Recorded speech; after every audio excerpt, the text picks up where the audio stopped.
must complete. First up, the Google Cybersecurity Certificate. This gives you a really solid beginner-friendly overview of operating systems, networking, IT, and some basic hands-on labs. Next, we hit GRC mastery, that's governance, risk, and compliance. This is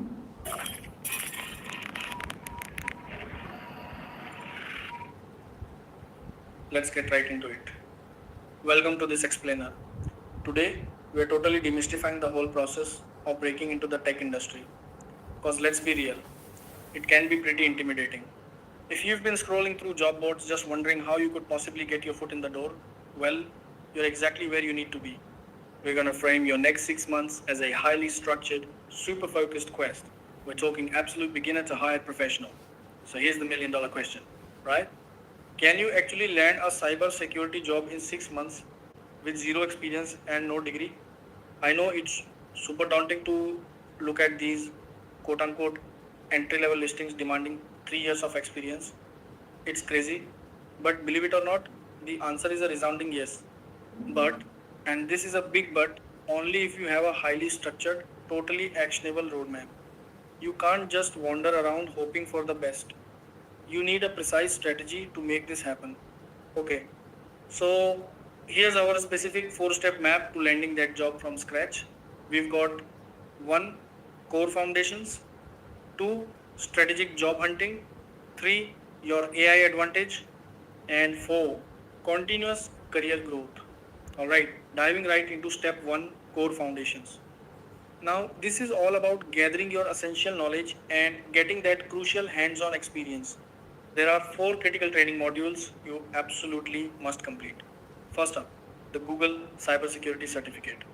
This gives you a really solid beginner friendly overview of operating systems, networking, IT, and some basic hands on labs.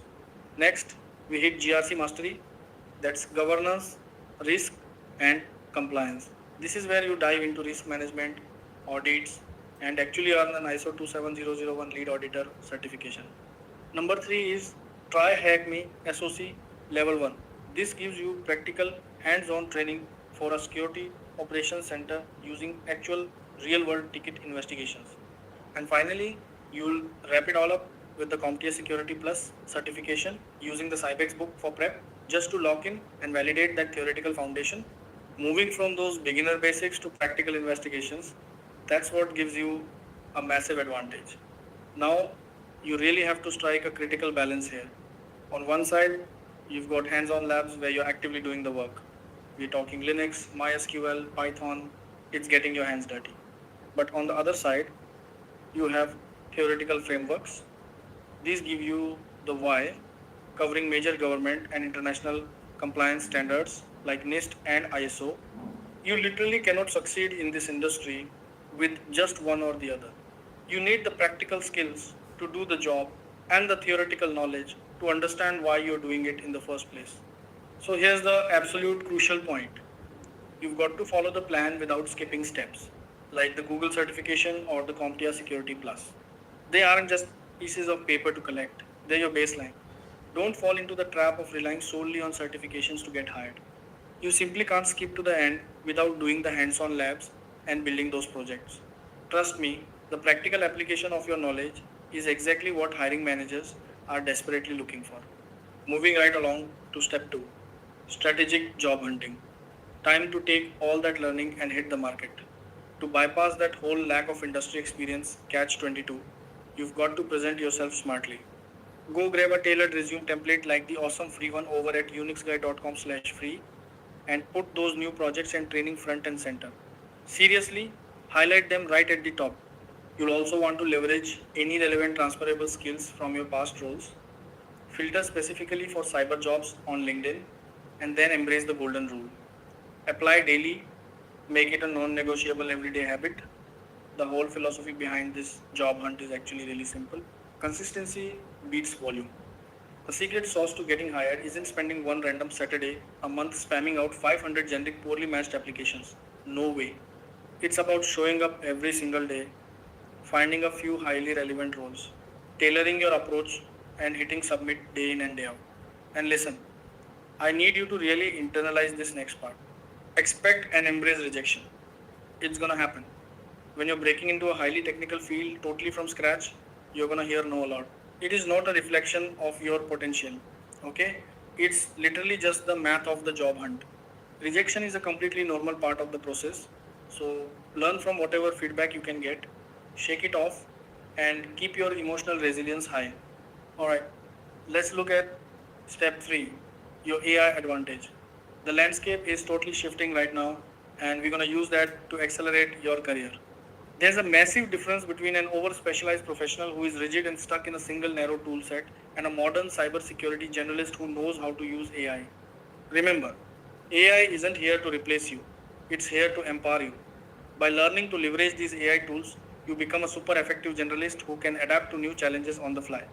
That makes you incredibly valuable to any organization. But wait, here's the critical caveat. You should absolutely take free AI courses from places like Anthropic to figure out how to streamline your daily tasks. But you must learn cybersecurity first. Seriously? If you don't actually understand the underlying networking or operating system concepts, an AI tool is just going to help you make terrible mistakes much faster. So build that rock solid foundation first and then use AI to scale up your capabilities. Finally, we reach step 4, continuous career growth.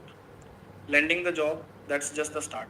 Once your foundational knowledge is locked in and you're navigating that very first entry level role, you can really start branching out and you've got some incredible pathways ahead of you. You could move into blue teaming, which focuses heavily on defense. You could specialize in cloud security for massive platforms like AWS, Azure, or Google Cloud. Or you could venture into offensive security and become an ethical hacker. The choices are amazing.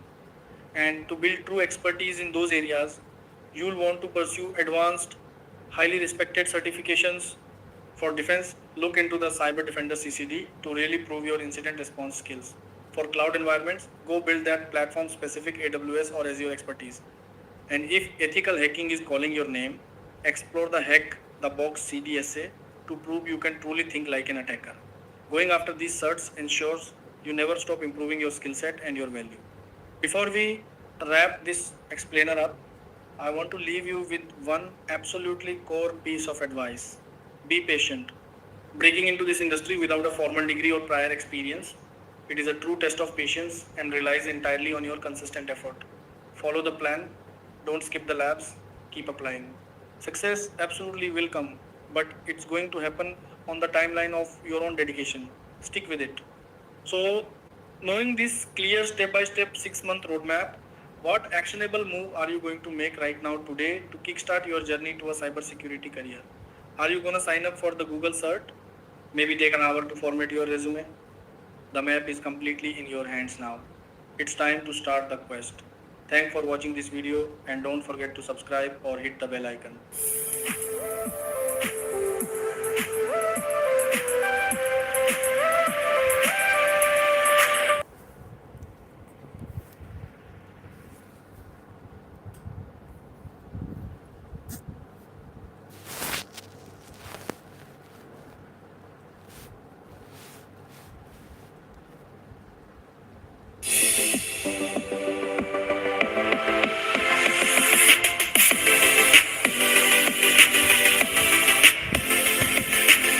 Hello friends, in this class we'll cover some important terms. The first term is what is ethical hacking? Ethical hacking means hacking with permission. Before hacking any system, ethical hackers get authorization. They find weaknesses and vulnerabilities in a proper authorized way, not like black hat hackers who hack without permission. Ethical hackers work to protect systems and report issues responsibly. That's ethical hacking. Next, what is a bug bounty? First, let's understand what a bug is. A bug is an error in a website, program, or software.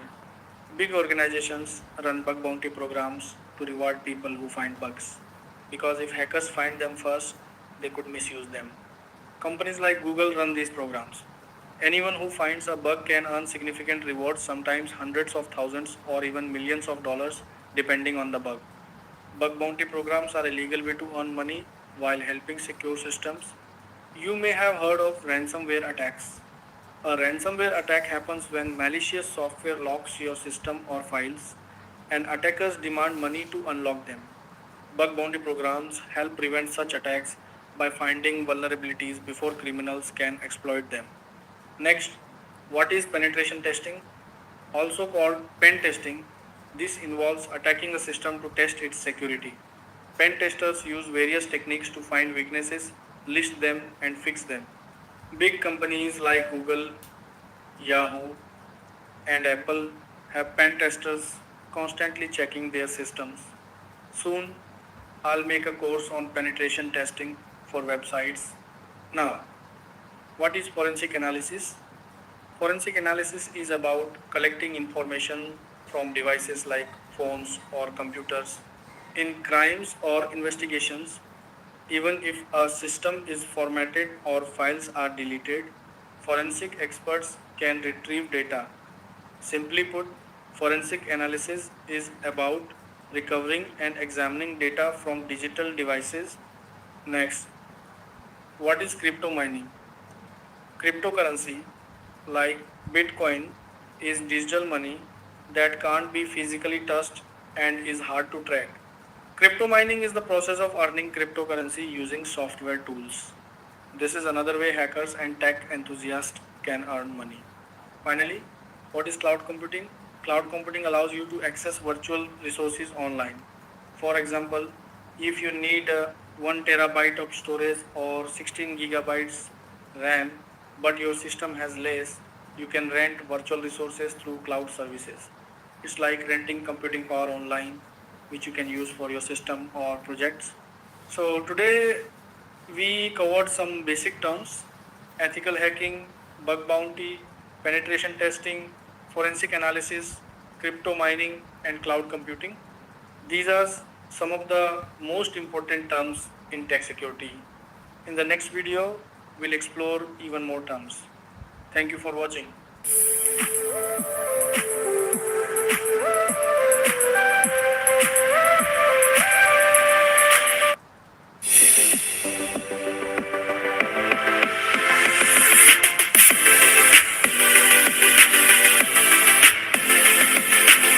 Hey everyone.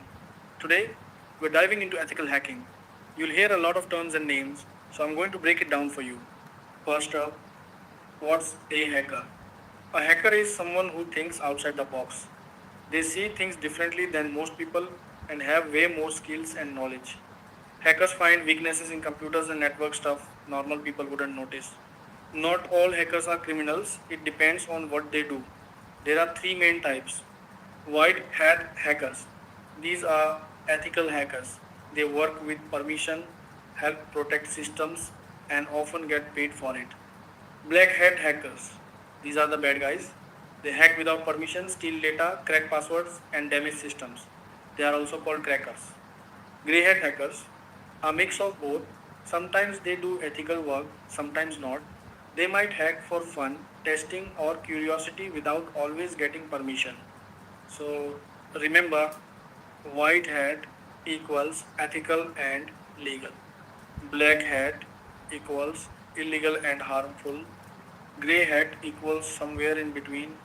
That's it. Now you know who hackers are and the main types.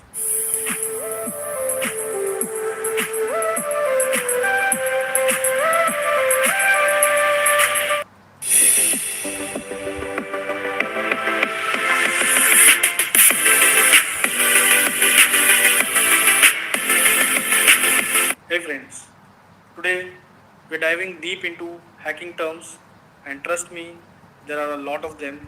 So let's break it down. First up, crackers. These are black hat hackers. They take paid software, bypass the trial limits like 10 days, 30 days, and make it usable forever for free. Companies lose big money because of them. That's why they're called crackers. Next, script kiddies. These are unskilled hackers. They don't really know what they're doing. They just copy tutorials from YouTube or Google, then attack systems blindly. They don't care if it's legal or not. Basically, they copy and paste, and that's it. Hacktivists, these are hackers with a political or social agenda. They hack to spread messages or promote causes online. Triggers hackers who mess with phones, computers, or telecom systems. They hack, modify, and test networks and devices. Exploits, these are flaws or weaknesses in a system. If a system has a vulnerability, that's an exploit. Botnets, a network of interconnected computers controlled by a hacker, often used for those attacks to slow down or crash websites. Rootkit's similar idea to botnets, but instead it's a group of software programs hidden inside a system for secret access. Spam junk emails you don't want, basically useless messages that clutter inboxes, hack value, anything tempting enough to make people click, like clickbait. Hackers can get IPs, install malware, or gain access through it. Zero day vulnerability is a flaw discovered for the very first time. No one knows about it yet, so it's called zero day. Phishing fake websites that steal credentials when users enter their info, forming redirecting users from a real site to a hacker's fake site without them knowing. And that's a wrap for today's hacking terms. There are still tons more terms, and I'll cover them in the next class, so stay tuned.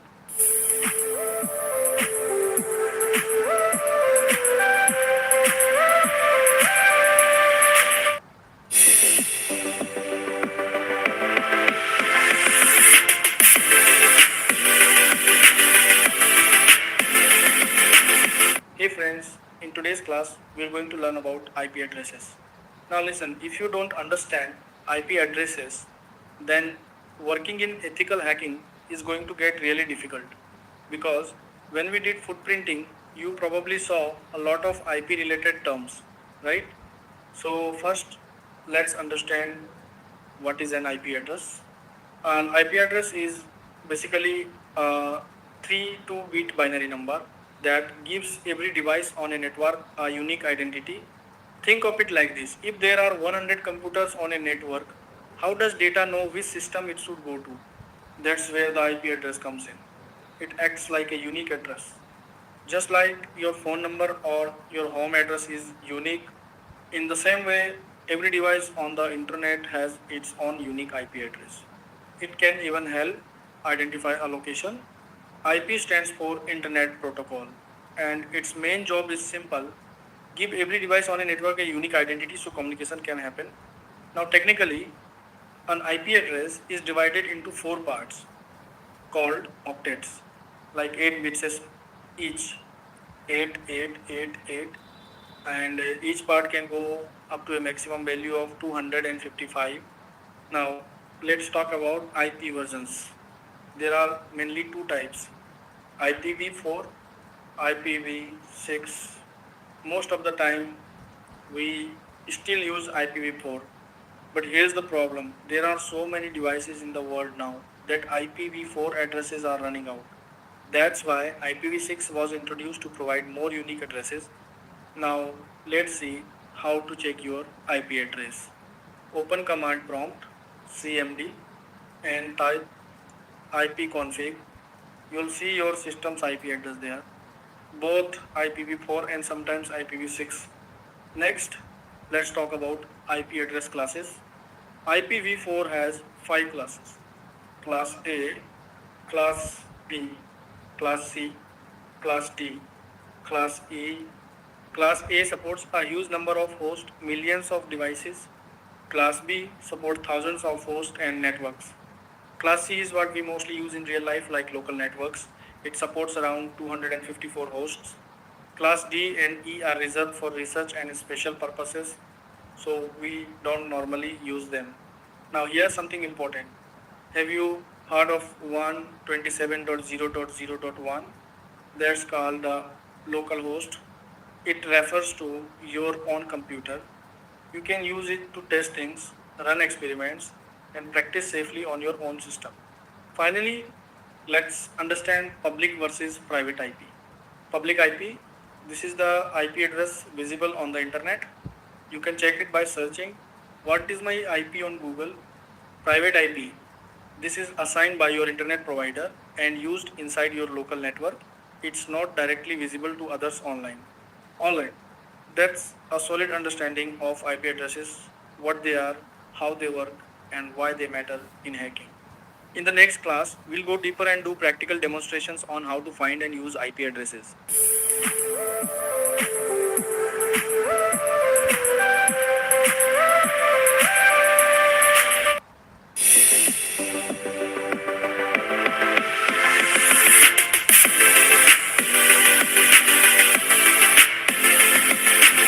Hey friends, in this class, we're going to learn how to find your public and private IP address. First, let me show you how to do it on your phone. Just open your browser like Chrome and search for what is my IP address. And right there you'll see your public IP address. That's the IP visible on the internet. Now let's move to the computer. To find your public IP on a computer, do the same thing. Go to Google and search what is my IP address. You will instantly see your public IP. Now for your private IP address, open command prompt cmd, type ipconfig and hit enter.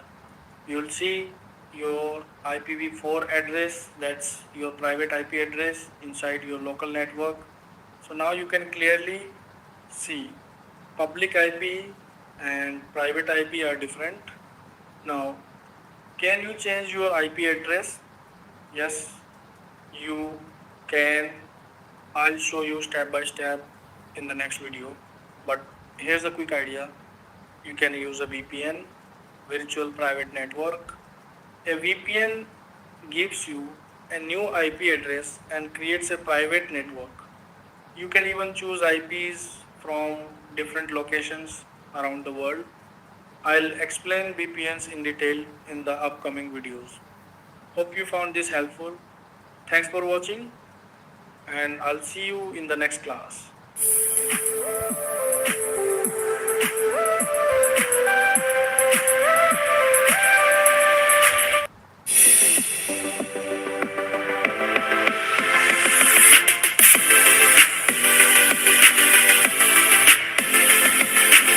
Hey friends, in this class, we're going to learn how to create your own hacking lab. First, let's understand a key term, virtualization. So, what is virtualization? It's basically a way to create a virtual computer inside your real computer. Think of it like this, you're running something that feels real, but it's actually happening in a separate virtual environment. Now, why do we need virtualization? Let's say you want to use Windows 7, Windows 10, Kali Linux. Buying separate computers for each one would cost a lot, right? Instead, with virtualization, you can run multiple operating systems on a single machine using software. Now, here's the biggest advantage. You can perform hacking practice and experiments safely. For example, testing malware, running security experiments, practicing tools. All of this can be done inside a virtual lab without affecting your main system. Your real computer stays completely safe. This setup is called a virtual environment. Now, the most common tools used for this are VirtualBox, VMware, both are great. VirtualBox is simple and free. VMware offers more advanced features. You can use either one. Now let's see how to install VirtualBox. Open your browser like Chrome, go to Google and search download VirtualBox. Open the official site. Click on Windows hosts to download. Once downloaded, open the setup file. Click next, next, next and install it. It's very simple, no complicated steps. Once installed, open VirtualBox and you'll see it's ready to use. In the next video, I'll show you how to create your own virtual lab, how to install operating systems like Windows or Kali Linux. Alright, that's it for today. Thanks for watching. and I'll see you in the next video.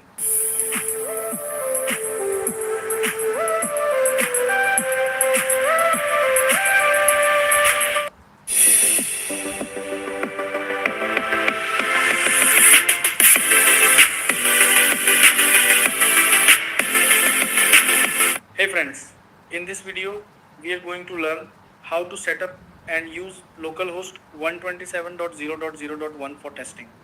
Earlier I told you that 127.0.0.1 is used for testing purposes. You can create your own local environment on your computer and test things safely. So let's see how to create and use localhost step by step. First, go to this PC, my computer, then open control panel, go to programs and features and click on turn Windows features on or off. Now wait for few seconds. Here you need to enable Internet Information Services IIS, IIS Host Stable Web Core. Check both options and click OK. It may take a few minutes to install. Once it's done, go to your C drive. You will see a folder called initpub. Open it, then go into the www root folder. This is your root directory. Whatever files you paste here will show up on your localhost. Now open your browser and type http 127.0.0.1 and boom, your localhost server is running. If you place any file like an HTML file or image inside the www root folder, it will appear on your localhost. For example, add a file, refresh, it shows up. Delete a file, refresh, it disappears. Now sometimes you might see an error like HTTP error 403 or 404 forbidden. Don't worry, here's how to fix it. Go to start menu, search for IIS manager and open it. Then go to sites, click default website, open directory, browsing, click enable. Now refresh your browser and it will start working. You can also open specific files like this HTTP 127.0.0.1 login HTML. This is useful for testing your HTML pages or projects locally. So basically, localhost lets you test websites, practice setups, run projects safely on your own system. Alright, that's how you set up and use localhost 127.0.0.1 for testing. Hope you found this helpful. Thanks for watching and I'll see you in the next video.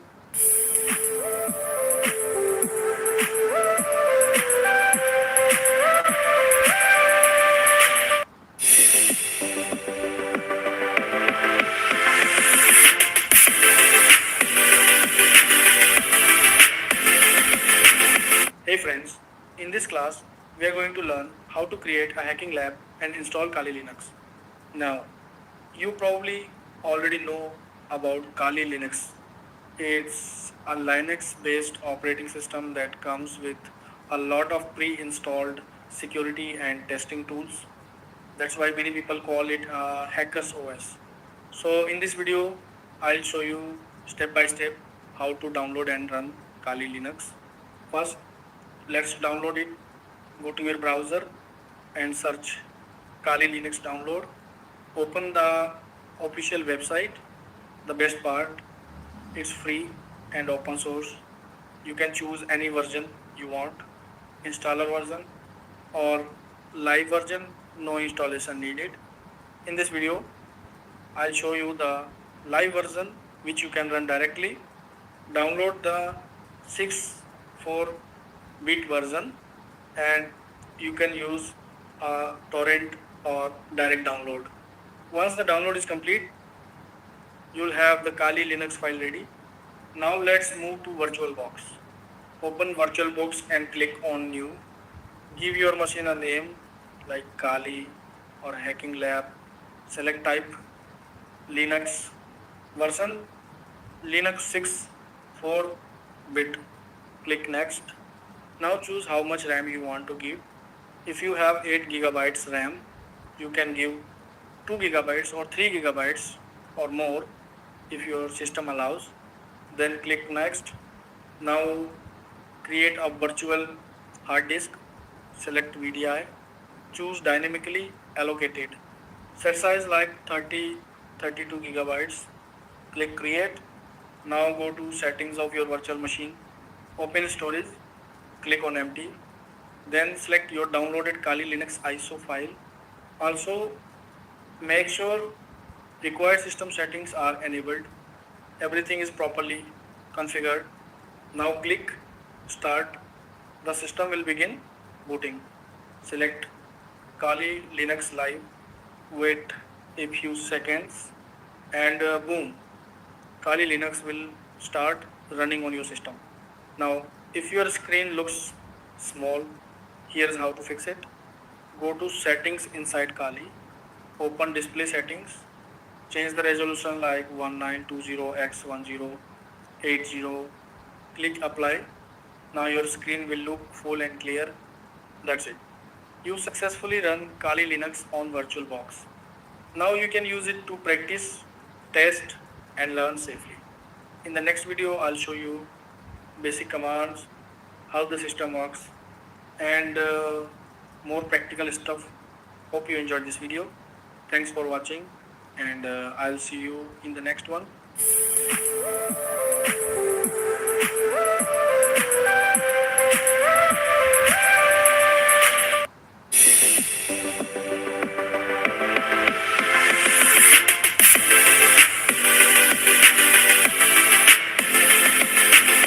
Hey friends, if you're using VirtualBox or VMware, you might run into a common problem.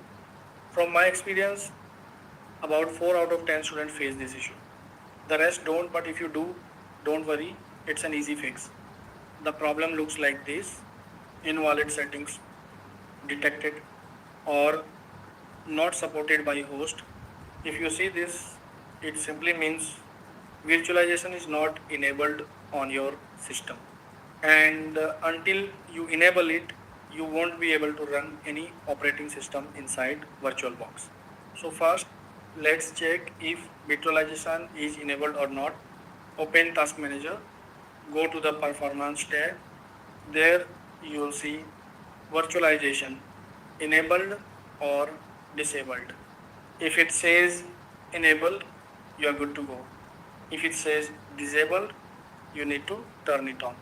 Now the question is, how do you enable virtualization? It depends on your laptop or PC brand. You need to go into the BIOS or boot menu. Here's how. Restart your computer.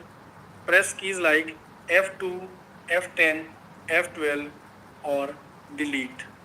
Depends on your device. For example, HP often F10, Dell often F2, Lenovo varies. Once you are inside BIOS, look for virtualization technology. It might be set to disabled.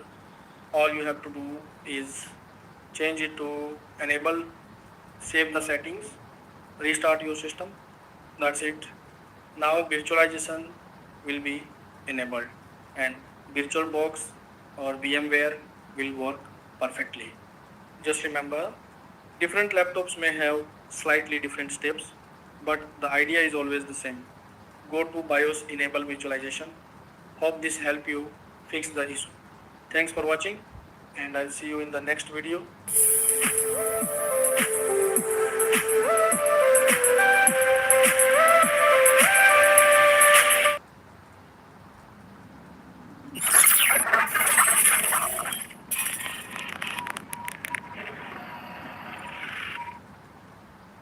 Hey friends, welcome to the MS-DOS course.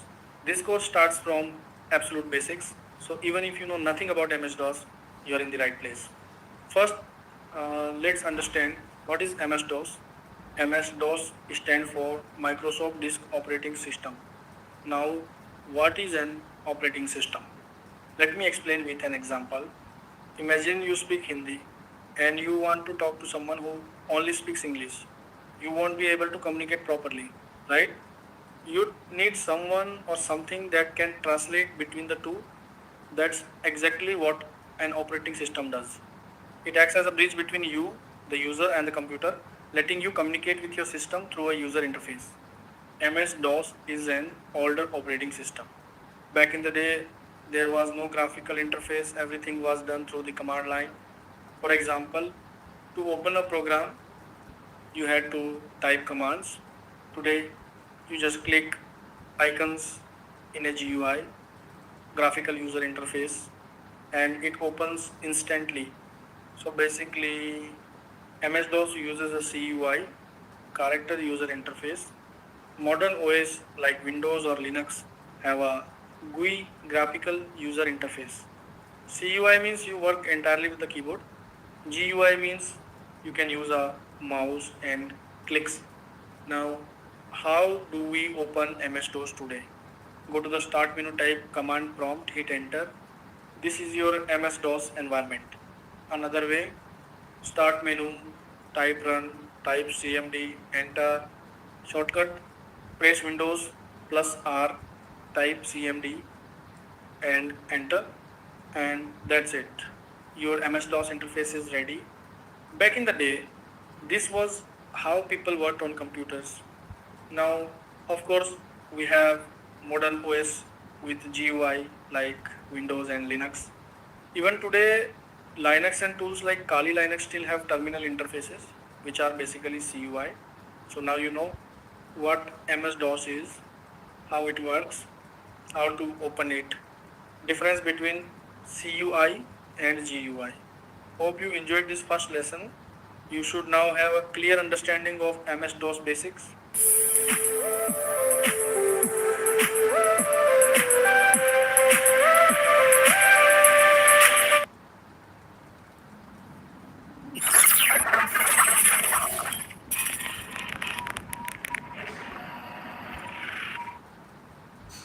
Hello friends. In this class, we are going to see how to use the Linux system that we've already installed on our computer. First, let me show you the main advantage of Linux, especially Kali Linux. One of the biggest benefits is that it comes with pre-installed tools. That means most of the tools used in ethical hacking are already available. You don't need to download them separately. Now let's go to the start menu. Here you can see different categories like information gathering. Inside this section, you'll find many tools. Let me zoom in so you can see clearly. For example, in information gathering, tools related to DNS, IDS tools, live host identification, tools like ARPing, OSINT tools, and Maltego, which we already used earlier. Let me open Maltego for you. If you remember, we used Maltego on Windows before, but in Kali Linux, it's already installed. You just need to set it up once, just like I showed in the previous video. It might open a little slow the first time, that's normal. Now, if you explore further, you'll see there are tons of tools available. Vulnerability analysis tools. Tools like Burp Suite used in bug bounty. WPS scan for scanning WordPress websites. Tools like Nmap, ReconNG, and many more. We'll learn how to use these tools step by step in upcoming videos. There are also categories like password attacks, brute force, hashing, wordless, wireless attacks, Wi-Fi and Bluetooth tools, exploitation tools like the Metasploit framework, SQL tools like SQL Map, social engineering toolkit set, forensics tools, and many more. Let me quickly show you something like a word list example. We can open the terminal and use commands like ls and cat to view files. Kali Linux already has built-in word lists, which are useful for attacks like dictionary attacks. As you can see, everything is already available. You just need to explore and learn how to use it. Now let's quickly look at the social engineering toolkit. When you open it, you will see options like spear phishing attacks, email based attacks, payload creation, Don't worry if it looks confusing right now, I'll explain everything step by step in upcoming videos. For now, this video is just an overview to show you how powerful Kali Linux is and how many tools are already included. So go ahead, explore these tools yourself, click around and get familiar with the interface. That's it for this class. Thanks for watching.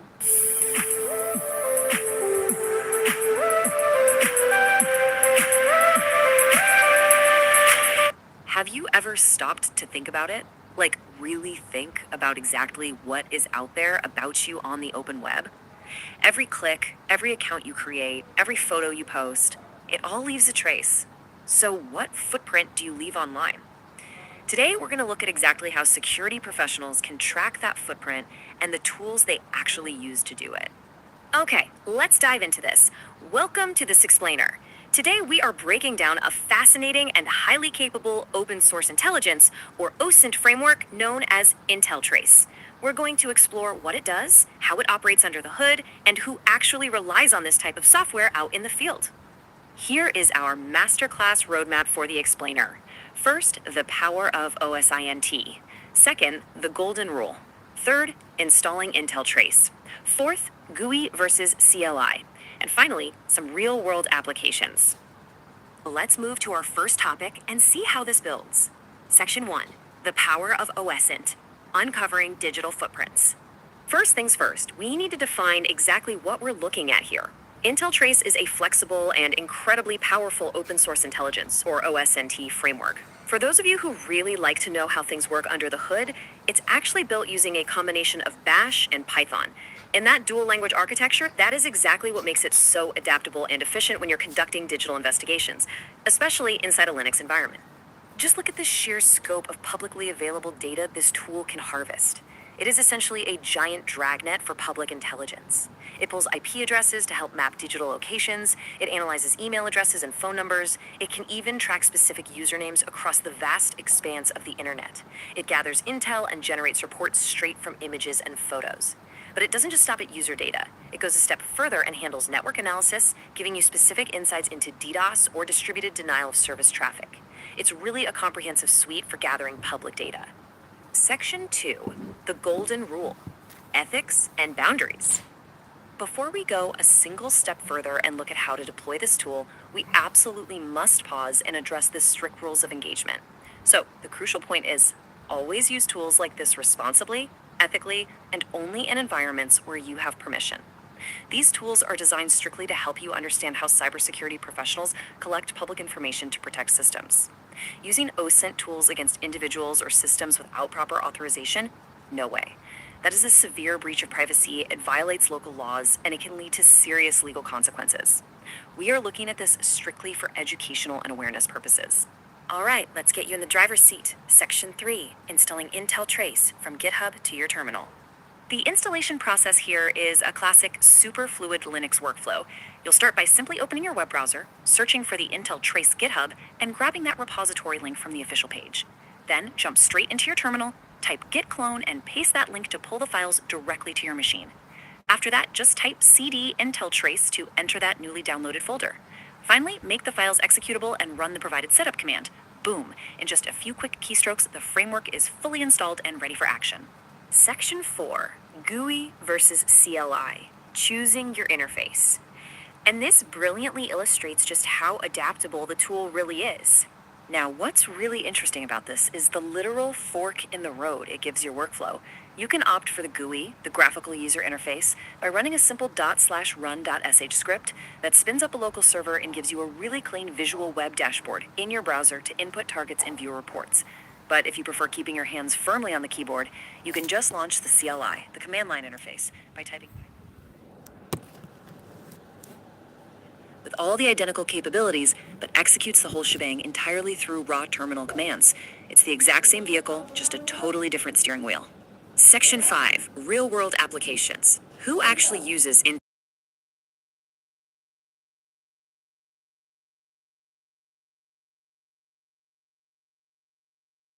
Well, they aren't toys. The primary users are highly dedicated professionals. Cybersecurity experts and ethical hackers rely on frameworks exactly like this one to map out vulnerabilities and improve organizational security.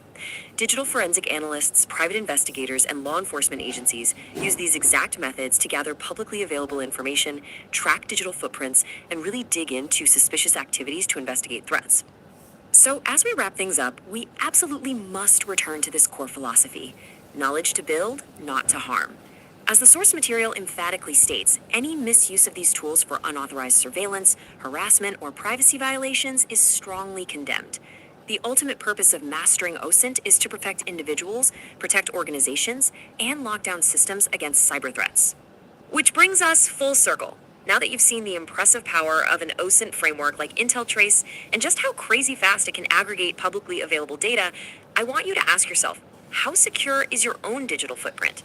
And more importantly, as you continue your journey into cybersecurity, how are you going to responsibly use this knowledge to protect the networks and the people around you? Stay curious, stay ethical, and thank you so much for joining me for this explainer.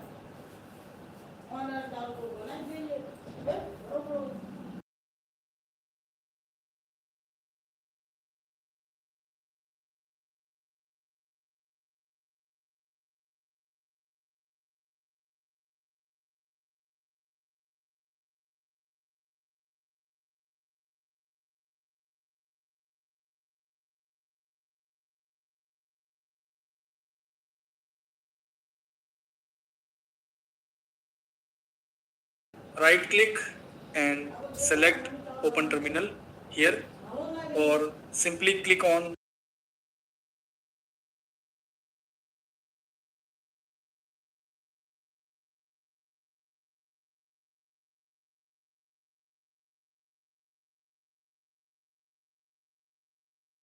as I explained in previous classes about termux and command prompt.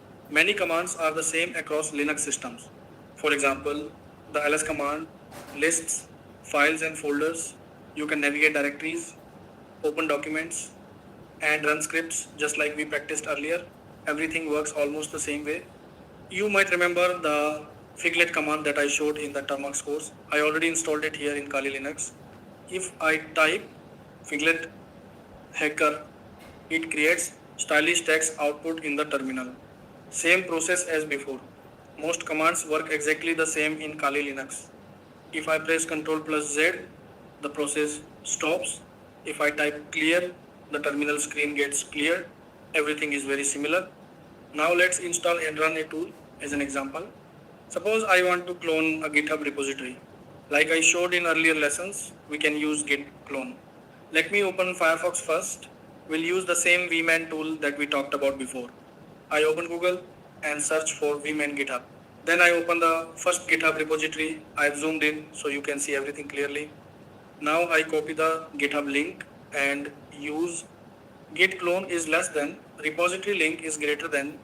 Press enter and you can see the repository is being cloned successfully.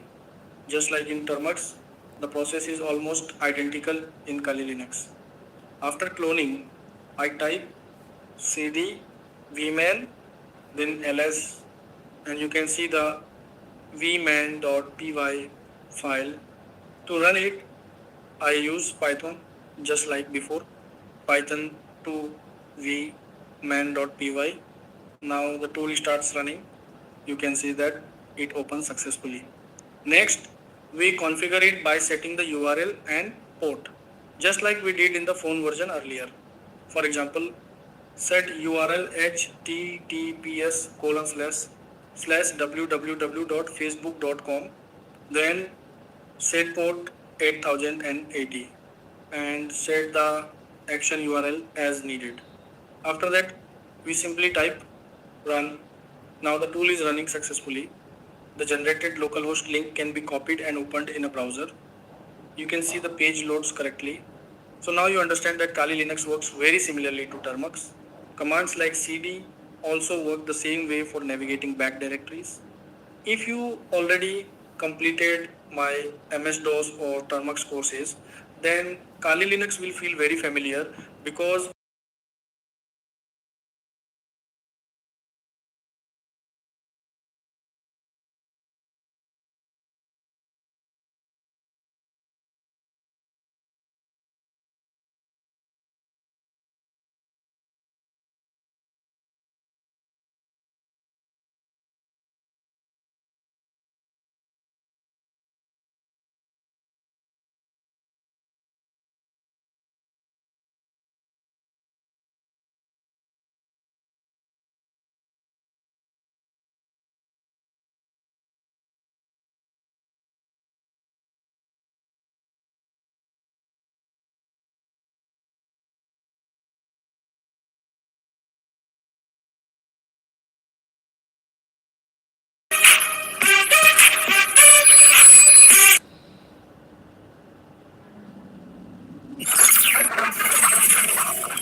Hello friends, welcome to the complete Kali Linux course.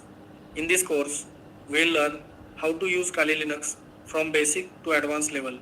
First of all, you probably already seen the previous videos in this series. In the first video, I explained how to install Kali Linux and set everything up properly. And let me tell you one important thing. If you haven't watched my MS-DOS or command prompt basics course, then this course may feel difficult for you. In that course, I explain everything from absolute beginner level, step by step. In this Kali Linux course, I am not going to explain things like what GUI or CUI means. Here we'll directly start with the basic commands of Kali Linux. So let's begin. The first command is cd, which stands for change directory. Before that, let's look at the ls command. The ls command is used to list files and folders. For example, ls. This command shows all the files and directories in your current location. Now suppose I want to move to the desktop directory. I can type cd desktop. Now I'm inside the desktop folder. That's how the change directory command works. Next command is man. If you remember from the command prompt course, this works similar to a help command. It shows the manual and usage information for any command. For example, man ls. Now you can see all the usage options for the ls command. ls means list directory contents. There are many options available, and A shows hidden files that start with a dot. L shows files in long listing format with dates and permissions. You can scroll through all the available options. There are many of them. To quit the manual page, press Q. Now let's see how LSA works. When you type LSA, it shows all files, including hidden files that start with a dot. If you type only ls, then hidden files will not be displayed. Now let's look at lsl. This command shows detailed information such as file permissions, owner, size, date and time. You'll notice letters like D for directory, R for read, W for write, X for execute. We'll learn more about permissions later. Now, if you want both hidden files and detailed view together, use ls all.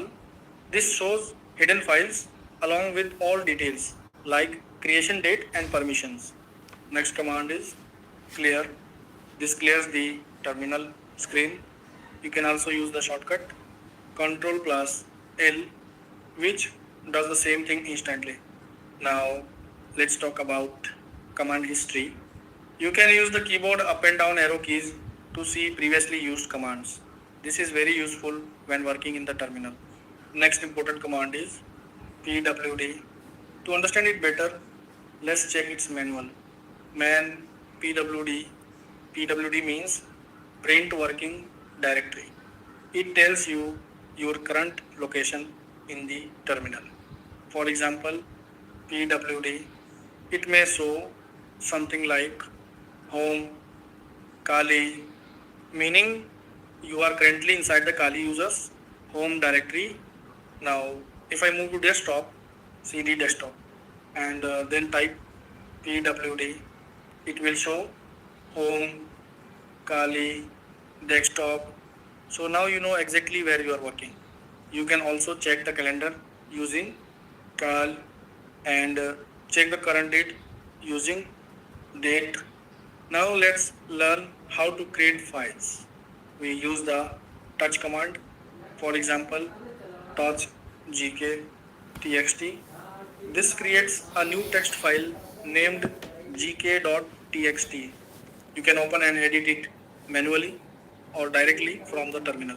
To edit files in the terminal, we use nano example nanogk.txt. Now the file opens in the nano text editor. You can type anything inside it like hello. To save the file, press Ctrl plus O, then press enter to exit nano, press Ctrl plus X. Now, if you want to see the file contents directly in the terminal, use cat gk txt. It will display hello. You can also create files directly using nano without using touch. For example, nano pk txt. Type something like hi, then save with Ctrl plus O, enter Ctrl plus X. Now the file is created successfully. To check its content, cat pktxt. You can also display multiple files together. Cat gk txt pk txt, and both file contents will appear together. So these were some very basic Kali Linux command that every beginner should know. Practice these commands properly and try editing files on your own. I hope you enjoyed the video. Thanks for watching this class.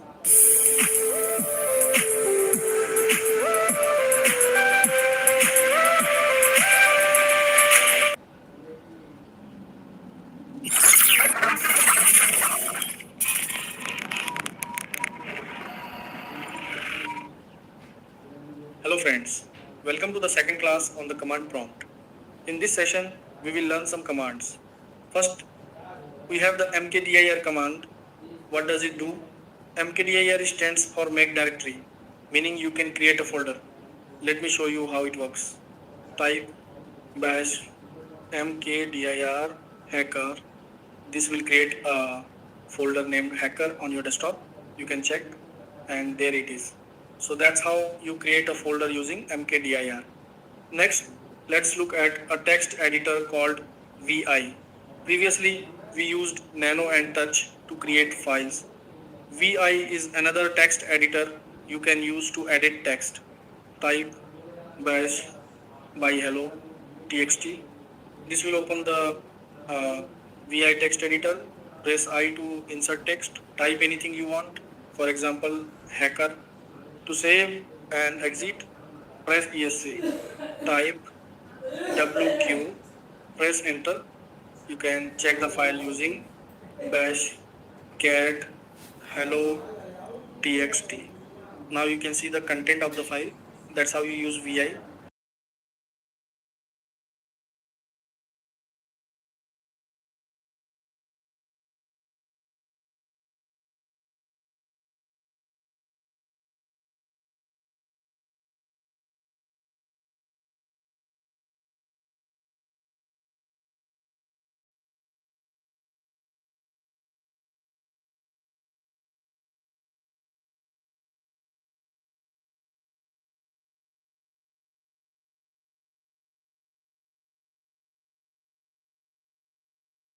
The cp command, this is used to copy files.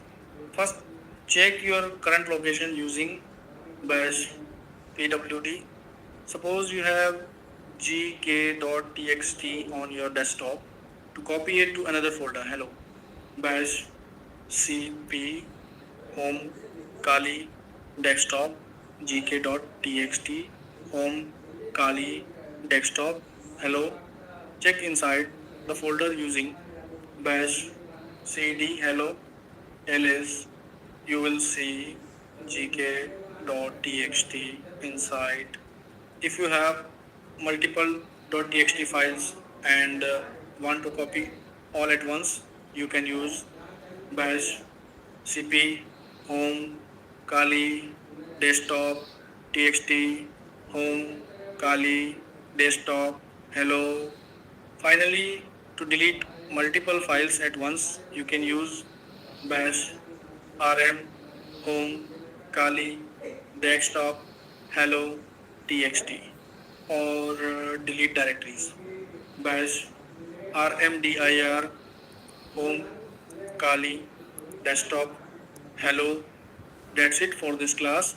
Now you know how to create directories mkdir, edit text files .v, delete files rm, delete directories rmdir, copy files, CP. Thanks for watching this class.